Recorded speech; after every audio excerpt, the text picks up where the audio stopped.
டேய் கிளாஸ்ல போய் படிங்கடா. டேய் வாடா நம்ம வெளியே போலாம், அவர் ஒரு ஆளுன்ட்டு.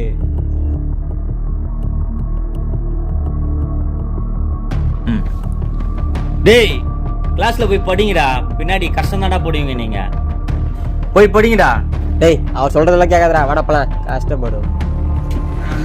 இவன் வேற உன்னால ஏற முடியல, எதுக்குடா வரனா குதிரைகளா? அதுதான் நான் சொல்றேன். டேய் எருமை, படிக்க சொன்னா படிக்காம பேசிட்டு உட்காந்துருக்குற, அப்புறம் வெளியில போய் பெயிண்ட் தானே அடிக்கணும். மூடின் படி. அதெல்லாம் கண்டுக்காத விட்றா. அப்பே படிக்க சொன்னாங்க, அப்போ படிச்சிருந்தா இந்த கஷ்டம் தேவையா? கடைசி வரையும் பெயிண்ட் தான் அடிக்கணும் போல. நான் யோசிக்கிறான் எப்பா நான் அப்ப ஸ்கூல்ல படிக்க சொன்ன படிக்கல இப்ப நினைச்சு பாக்குறியா? நினைச்சு ஒரு பிரயோஜனமே இல்லை, அடி பெயிண்ட்.